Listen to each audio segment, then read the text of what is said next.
नमस्कार दिव्यांग बांधवांनो, मी तानाजी घोडके आपलं आजच्या व्हिडिओमध्ये स्वागत करतो। विद्यार्थी मित्रांनो तसेच दिव्यांग बांधवांनो, आपण आमच्या चॅनलला सबस्क्राईब केलं नसेल सबस्क्राईब करून घ्या।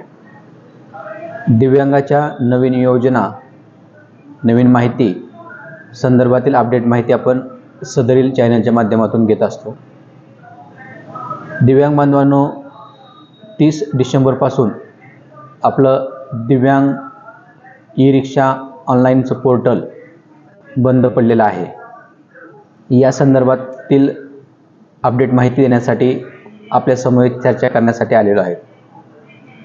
दिव्यांग बांधवांनो, आपणाला सांगू इच्छितो की आपण प्रत्येकाने दिव्यांग ई-रिक्षा या पोर्टलवर फॉर्म भरायचा आहे। फॉर्म भरून आपल्याला OTP येऊन सेव्ह ॲज ड्राफ्ट यामध्ये आपल्याला फॉर्म सेव्ह करायचा आहे। सबमिट नाही झाला तर आपल्याला परत मोबाईल क्रमांक टाकून एक सेपरेट सुविधा देण्यात येईल आणि सबमिट करण्यात येईल, अशी माहिती दिव्यांग कल्याण वित्त महामंडळ यांच्या वतीने सुचवण्यात आलेलं आहे। प्रत्येकाने फॉर्म भरणे आवश्यक आहे। फॉर्म भरल्यानंतर सेव्ह ॲज ड्राफ्ट होतो आणि सेव्ह केल्यानंतर ज्या ठिकाणी आपल्याला जी कागदपत्र मागितले ती कागदपत्र त्या ठिकाणी दिलेल्या रेझोल्युशनमध्ये, दिलेल्या साईजमध्ये, आवश्यक त्या साईजमध्ये अपलोड करणे बंधनकारक असेल। जर आपण कागदपत्र अपलोड करताना चुकीची माहिती अपलोड केली तर आपला नंबर नाही लागला किंवा आपला लॉटरी नाही लागली तर आपण याची तक्रार परत ग्राह्य धरली जाणार नाही, अशा सूचना दिव्यांग वित्त कल्याण विभाग यांच्या वतीने देण्यात आलेल्या आहेत।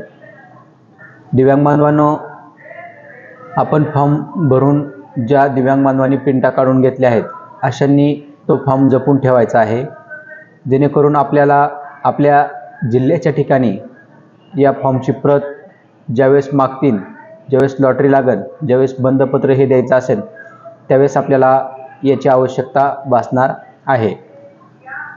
आपण जर पाहिलं तर ज्यांनी फॉर्म भरलेत अशांना काही अडचण नाहीत, पण उर्वरित जे दिव्यांग राहिलेत अशा दिव्यांगांनी फॉर्म सेव्ह ॲज ड्राफ्ट करून ठेवा। पुढील सूचना व माहिती आपणाला या यूट्यूब चॅनलच्या माध्यमातून देण्यात येणार आहे। काही शंका असल्यास आपण आपल्या कमेंट बॉक्समध्ये विचारा। आपण आपल्या शंकाचं निरासन आम्ही दिव्यांग उद्योग समूहाच्या वतीने लवकरच करू, असे आश्वासन मी आपणास देत आहे। धन्यवाद।